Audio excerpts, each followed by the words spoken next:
More than 100 activists aboard aid ships bound for Gaza were taken to the Greek island of Crete on Friday after Israeli forces seized their vessels in international waters near Greece.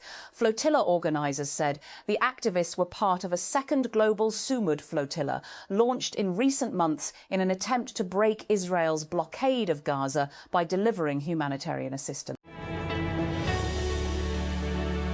Prime Minister Shahbaz Sharif on Friday directed that an effective regulatory system for virtual assets in line with international standards should be operationalised as soon as possible. The remarks came as PM Shahbaz met with State Minister and Pakistan Virtual Assets Regulatory Authority, PIRVARA, Chairman Bilal bin Saqib in Lahore, according to a handout by the Prime Minister's office, PMO. When Indonesia's Finance Minister Purbaya Yudi Sadewa floated the idea last week of charging a toll for vessels passing through the Strait of Malacca, inspired by Iran's moves in the Strait of Hormuz, it set off alarm bells among insurers and Asian importers.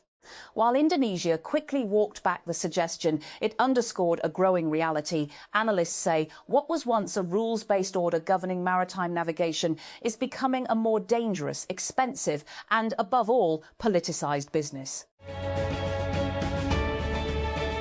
Donald Trump has, over the past 48 hours, said that he is considering withdrawing American troops stationed in Germany, Italy and Spain amid mounting tensions with European nations over their criticism of his handling of the war with Iran. Earlier in the week, German Chancellor Friedrich Merz said that the US was being humiliated by Iran in the ongoing war, adding the Trump administration had no truly convincing strategy to bring the conflict to an end. A woman was killed and several children were injured during Israel's latest attacks in Lebanon. Civilians are the majority of victims of attacks over the past 24 hours.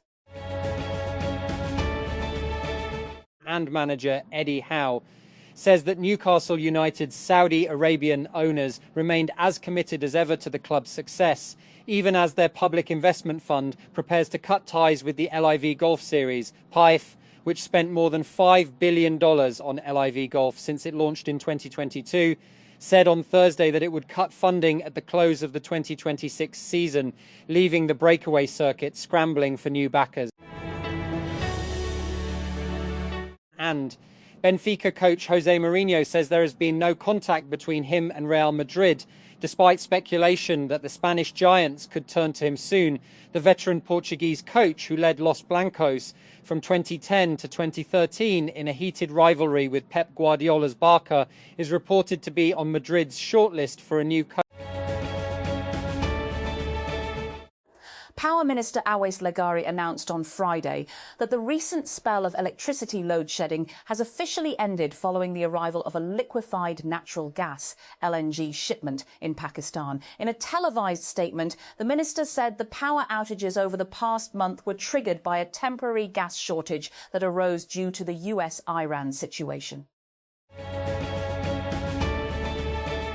India raised on Friday the prices of commercial liquefied petroleum gas, LPG, and jet fuel for international airlines, according to a state-run energy firm, as supply pressures from the Middle East war mount.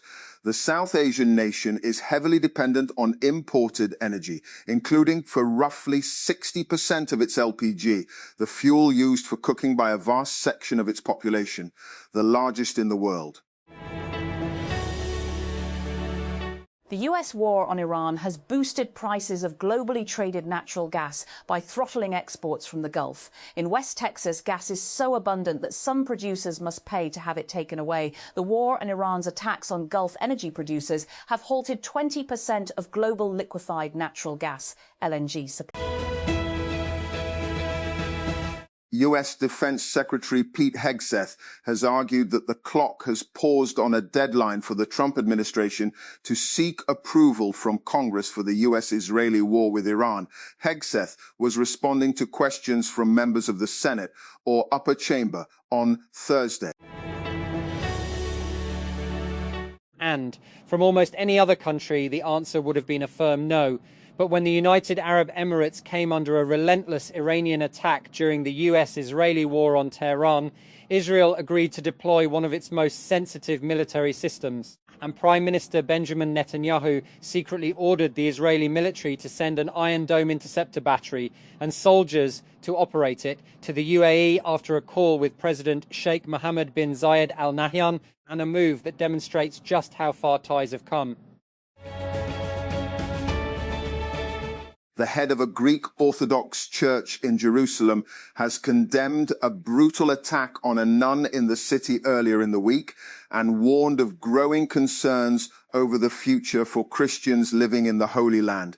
Archbishop Attala Hanna said on Facebook that the attack on a nun escalating violations against Christian institutions in the city.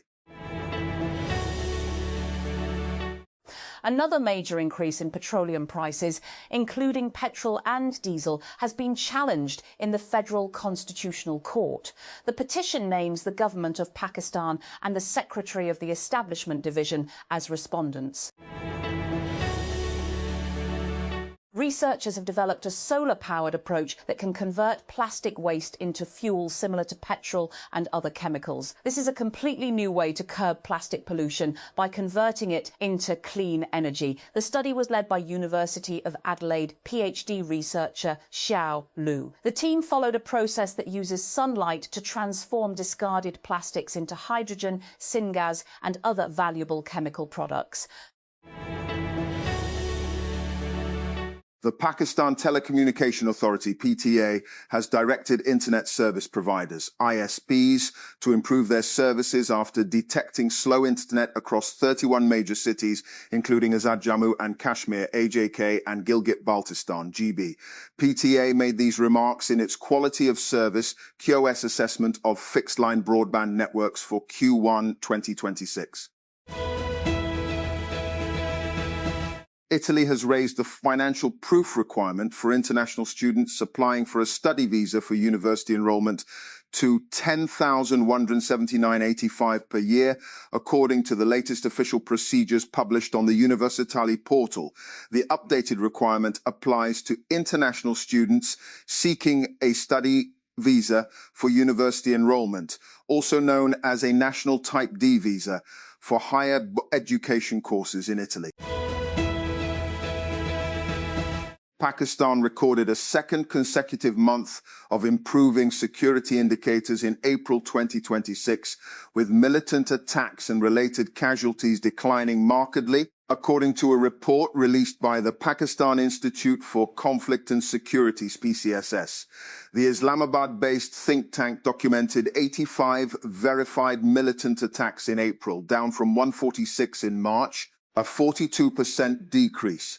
As per the data, fatalities resulting from militant attacks fell from 106 in March to 60 in April, continuing a downward trend that began the previous month, when overall combat-related deaths dropped by 35%. Islamabad, a private citizen has approached the Federal Constitution Court, FCC, seeking relief against the recent increase in petrol and diesel prices. It emerged on Friday. The government on Thursday raised petrol and diesel prices while simultaneously extending fuel subsidies for motorcyclists and the transport sector, seeking to cushion the impact of rising global oil costs on vulnerable consumers. More than 160 activists on board aid ships forming a flotilla bound for Gaza have been taken to the Greek island of Crete after Israeli forces seized their vessels in international waters near Greece earlier this week. Freedom Flotilla organizers have said the organizers told the Reuters news agency on Friday that 168 members of the flotilla crew had been taken to Crete, while 2 activists remained with Israeli authorities. And after being harried by complaints that its search function needed improving, Reddit has in the last few years invested in its search engine and has even added AI features to help its users find what they're looking for. And it appears that investment is finally paying off. The company has seen a 30% year-on-year jump in the number of people using search every week, CEO Steve Huffman said on Thursday. and. Huffman noted that search has been one of the major drivers of user acquisition and retention for the platform. The Punjab government has launched the Rahmat Card programme to provide financial assistance to widows and orphan families across the province. Under the programme, 50,000 deserving families will receive support. Widows will get Rs 1 lakh, while orphan families will also receive 1 lakh per family. Free public transport in Punjab will remain operational for another month. However, the final decision will be taken by Chief Minister Maryam Nawaz. According to official sources, Chief Minister Maryam Nawaz has called a meeting in this regard on Monday for the final decision. The Pakistan Meteorological Department has predicted dust storms, thunderstorms and rain in the upper and central parts of the country from the night of May 2 to May 4. According to the Met Office, a fresh westerly wave is likely to enter the northwestern parts of Pakistan on the evening of May 2. The system is expected to affect the upper parts of the country until the morning of May 5.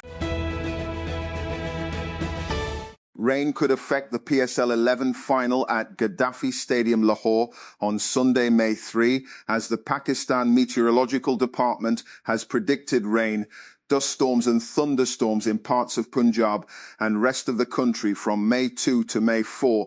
Peshawar Zalmi have already qualified for the final. They will face the winner of tonight's match between Islamabad United and Hyderabad Kingsmen. And Islamabad. Power Minister Awais Lagari on Friday declared the end of a month-long load-shedding period after a shipment of liquefied natural gas, LNG, arrived in Pakistan a day earlier. The Power Minister made the announcement in a recorded televised message, saying that the recent power outages were caused by a gas shortage linked to the war between the US and Iran and were not the result of incompetence or system failure. Islamabad. The Federal Constitutional Court, FCC, has ruled that the customary practice of nominating or recognising a chieftain Sardar by members of a tribe does not vest such an individual with the legal authority to attest local certificates, domicile certificates or computerised national identity card, CNC applications. The observations came while rejecting a petition filed by a self-proclaimed tribal chieftain seeking his recognition as the Sardar of the Karoti tribe. Lindsay Foreman says she is keeping sane by reading, doing laps of the prison yard, and when she can, practicing yoga. Exercise, she says, has always been her salvation. But after 16 months in jail in Iran, Lindsay admits she is struggling. Brazil's Congress has overturned a veto of a bill that would dramatically reduce former President Jair Bolsonaro's prison sentence for plotting a coup after he lost the last election. Last year, Bolsonaro was sentenced to 27 years in jail for his attempt to cling to power after losing the 2022 elections to Luiz Inácio Lula da Silva. The interruption to supplies of fertiliser and its key ingredients due to the war in Iran could cost up to 10 billion meals a week globally and will hit poorest countries hardest, according to the boss of one of the world's biggest fertiliser producers. Svein Tore Holster, chief executive of Yara, told the BBC that hostilities in the Gulf, which have blocked shipping through the Strait of Hormuz, are jeopardising global food production.